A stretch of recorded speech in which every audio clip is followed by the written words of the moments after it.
जय श्री राधे मित्रों, श्री सीताराम। कैसे हैं आप? आशा है बहुत अच्छे होंगे और ईश्वर कृपा से हम भी बहुत आनंद मंगल में हैं। आज आपके लिए लेकर के आए हैं भगवद गीता अध्याय 3 कर्म योग के कुछ महत्वपूर्ण श्लोक। श्लोक संख्या 39 से प्रारंभ करते हैं। आइए क्या कहते हैं भगवान श्री कृष्ण अर्जुन से। आवृतम ज्ञान में तेन ज्ञानिनो नित्य वैरणा काम रूपेण कौन ते दूषपूर्णा नलिनिचा।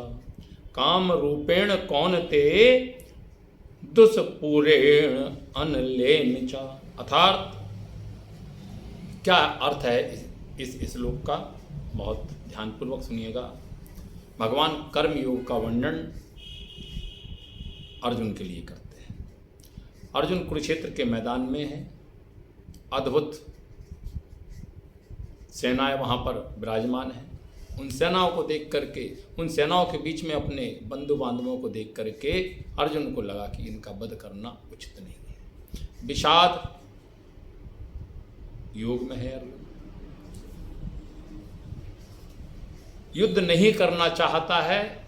भगवान इसी बात को लेकर के उपदेश कर रहे हैं। अर्जुन, कर्म योग क्या है, श्री कृष्ण भावना अमृत क्या है, श्री कृष्ण भावना भावित क्या है, आइए जानते हैं इस श्लोक का गुण अर्थ। भगवान कहते हैं, इस प्रकार जीवात्मा की शुद्ध चेतना उसके काम रूपी नित्य शत्रु से ढकी रहती है, जो कभी भी तुष्ट नहीं होता है और अग्नि के समान जलता रहता है। अनलेन मतलब अग्नि के द्वारा। क्या मतलब है, क्या अभिप्राय है, क्या इसका गूढ़ रहस्य है, थोड़ा सा प्रयास कीजिए, करते हैं समझने का, समझाने का। जैसा कि मनुष्य स्मृति में वर्णन आया है, कहा गया कि कितना भी विषम भोग क्यों न किया जाए, काम की तृप्ति नहीं होती है। विषम भोग, संसार की जितनी वस्तुएं हैं वह सब यदि एक व्यक्ति को मिल जाए तब भी उसे तृप्ति नहीं होती है। यह अभिप्राय है। जिस प्रकार निरंतर ईंधन डालने से अग्नि कभी भी नहीं बुझती, शांत नहीं होती, और इसी तरह भौतिक जगत में समस्त कार्यकलापों का केंद्र बिंदु काम सुख है।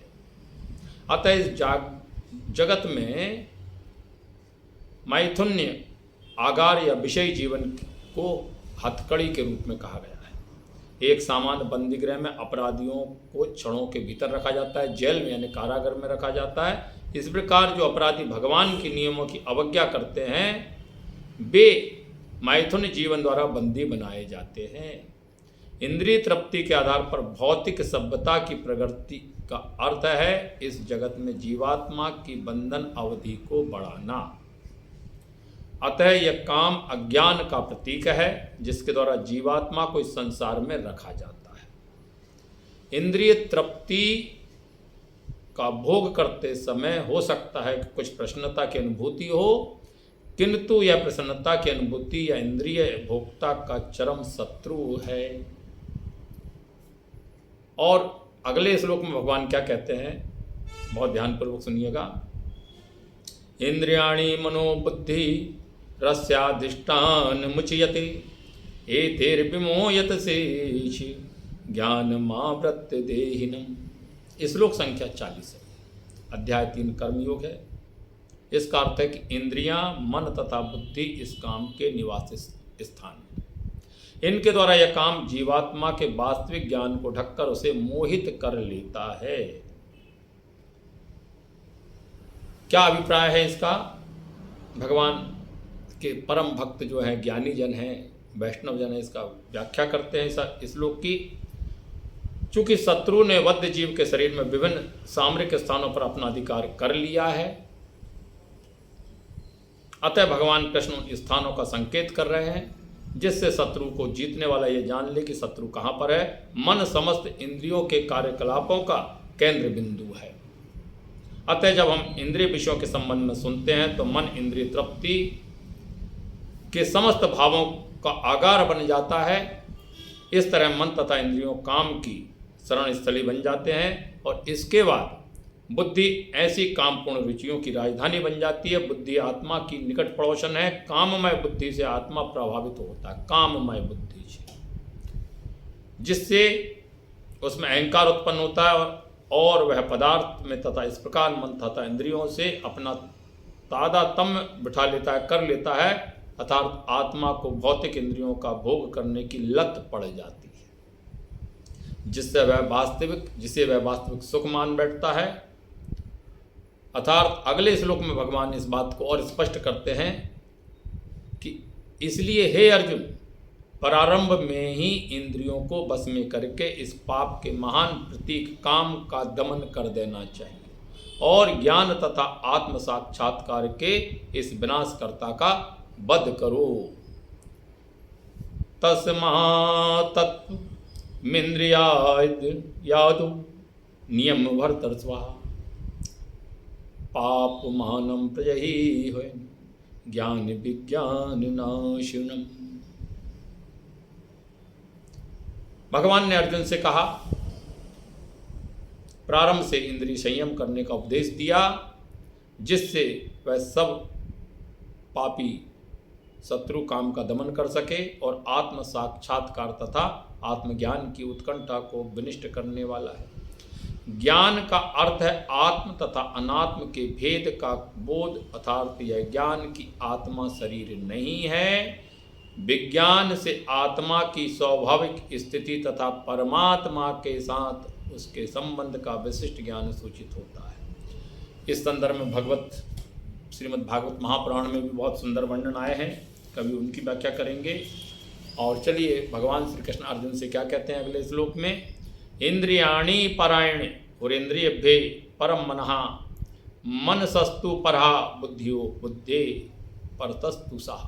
अर्थात कर्म इंद्रियां जड़ पदार्थ की अपेक्षा श्रेष्ठ हैं, मन इंद्रियों से बढ़कर है, बुद्धि मन से भी उच्च है और वह आत्मा बुद्धि से भी बढ़कर है। इसका गूढ़ रहस्य आपको बताते हैं, लेकिन एक श्लोक आपको और बताते हैं जिसका अर्थ क्या है।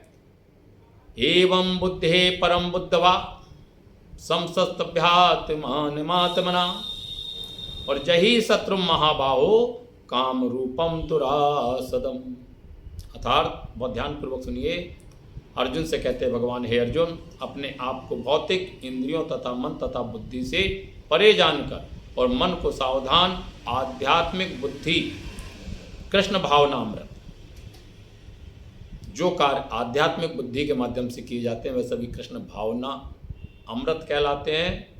अर्थात आध्यात्मिक बुद्धि से स्थिर करके आध्यात्मिक शक्ति द्वारा इस काम रूपी दुर्जय शत्रु को जीत लो। मुख्य विषय है काम, मुख्य विषय है संसार की विषय वस्तुओं को भोगना और भोगने का सुख। हमारी समस्त इंद्रियां इन सुखों का सदैव भोग करती हैं, किंतु तृप्त नहीं होती है, कभी तृप्त होने वाली नहीं। भगवान इसी संदर्भ में अर्जुन से कहते हैं, हे अर्जुन, इस बात को बहुत ध्यान पूर्वक सुने। मनुष्य को चाहिए कि बुद्धि के द्वारा आत्मा की स्वाभाविक स्थिति को ढूंढें और फिर मन को निरंतर श्री कृष्ण भावना अमृत में लगाए रखें। इससे सारी समस्या हल हो जाती है। सामान्यतः नवदीक्षित आध्यात्मवादी को इंद्रिय विषयों से दूर रहने की सलाह दी गई। नवदीक्षित आध्यात्मवादी, उनको सलाह दी गई, किंतु इसके साथ साथ मनुष्य को अपनी बुद्धि का उपयोग करके मन को सशक्त बनाना चाहिए, मन को कमजोर नहीं करना चाहिए। मनुष्य को ऐसा मानना चाहिए, सारांश बता देते हैं कि आप इंद्रियों के स्वामी हैं, आप मन के स्वामी हैं, आप इन सब के स्वामी हैं। यह मनुष्य जीवन आपको मिला है, आप इनके गुलाम नहीं हैं। ये समस्त इंद्रियां और मन आपके गुलाम हैं, आप इनके स्वामी हो। इन्हें मनमानी मत करने दीजिए। यदि ये संसार की तरफ जाते हैं तो दो माध्यम है, हठपूर्वक या बलपूर्वक, या समझा बुझा करके इन्हें अध्यात्म मार्ग की ओर लेकर के आइए। तो चलिए मित्रों, यह आपको अध्याय 3 भगवद गीता का कर्मयोग कैसा लगा। आज इस अध्याय को पूर्ण किया हमने, और अगले क्रम में अध्याय 4 दिव्य ज्ञान आपको अवश्य बताएंगे। जय श्री राधे, जय श्री कृष्णा। यदि आपने अभी तक हमारी वीडियो को शेयर नहीं किया है तो प्लीज़ शेयर कर दीजिएगा। कमेंट नहीं किया है तो कमेंट कर दीजिएगा। और यदि हमारी चैनल आपको अच्छी लगती है, गीता की बातें आपको अच्छी लगती है, भगवान श्री कृष्ण वाणी यदि आपको अच्छी लगती है तो निश्चित ही सब्सक्राइब भी कर लीजिएगा। जय श्री राधे, जय श्री कृष्ण।